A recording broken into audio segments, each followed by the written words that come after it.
Okay, it's time for Chapter 11, Terror at Bottle Creek by Joaquin. As always, have your book out, read along with us. It was sprinkling when I stepped outside. Blake Court's truck was pulling up the ramp, trailering his pontoon boat from Slip 7. I raised my hand at him, and he lifted a finger off the steering wheel and continued uphill. There was still one pickup parked below. I saw Francie by the boat stalls dangling her Elmo doll by the arm. I walked downhill and found her watching Gant Hartley getting his John ready to take out. "You got everything under control, Tort?" he asked. "Getting there," I said. I turned to Francie. "You and Elmo need to go inside, Francie. Your mom's at the store, but Liza's up there." "When's the storm coming, Court?" she asked. "Soon," I said. "Looks like we're running out of time," Mr. Hartley said. "Yes, sir," I said. "Go on, Francie." She turned and ran for the house. Catfish watched her go and then came up against me. "You need some help with that?" I asked. "I got it," he said. "You better tend to your houseboat." "I know. Good luck." "You too, Court. Be safe." I started back to the houseboat and saw Dad standing on the back porch sipping coffee and studying the river. As I drew close, he lowered his cup and looked over at me. "Looks like we're about to get wet," he said. "At least they got all the boats out," I said. "We still got one more. Why don't you run the John around to the ramp and I'll back the truck down." I untied the John and motored to the launch ramp. The rain had turned to a steady drizzle by then. I pulled my cap low over my eyes and waited for Dad. After a few minutes, he arrived with the boat trailer. I motored the John onto the runners and sat in it while he pulled it up the hill. He parked it behind the Stovall's house beside Mr. Stovall's old center console. I jumped out and unhooked the trailer, and he drove back down to the houseboat. Liza appeared at the back door as I was pulling the drain plug. She wore her hunting boots and a rain jacket with the hood pulled over her head. "Do you think a tree's going to fall over them?" she asked.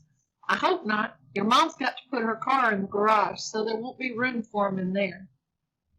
"I guess it doesn't matter about Dad," she said, looking over at her father's old boat. "That thing still runs good. We used it a month ago." She studied it doubtfully. "Those Evinrude 70s are tough," I said. "Francie's watching cartoons," she said. "What do you want me to do?"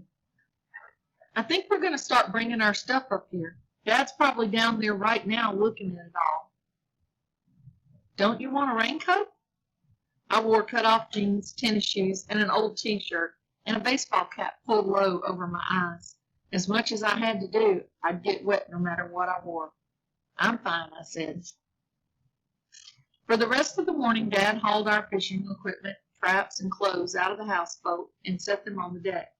Liza and I had loaded the back of the pickup in the drizzling rain, using a tarp to cover everything and keep it from getting too wet.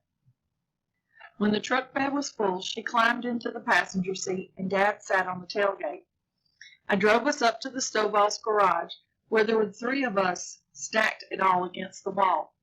Mrs. Stovall returned just before noon and told us to come inside for sandwiches.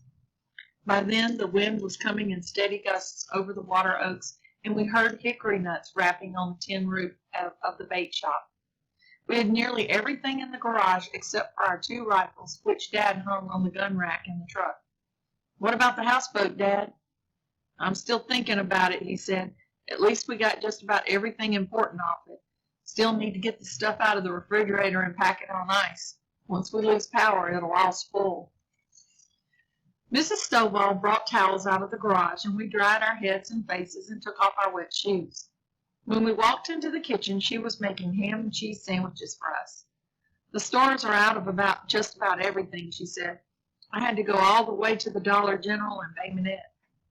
"I still got to get ice and some gas for that generator," Dad said. "I already got gas," she said. "It's in the back of my car. I had to wait in line for an hour." "Glad you thought of that," he said. "Court'll get those cans out and we'll make sure the generator works. Hopefully they'll still have some ice somewhere." After a quick lunch, it was time to go back to work. "What's next?" Liza asked. "Why don't you see what flashlights and batteries you can find, sweetheart," Dad said. "Get those propane lanterns out of the garage and put some new mantles on them. You know how to do that?" "I know how."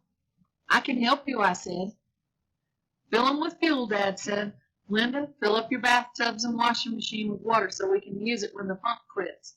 I've got to get started on that houseboat. It's getting mean out there.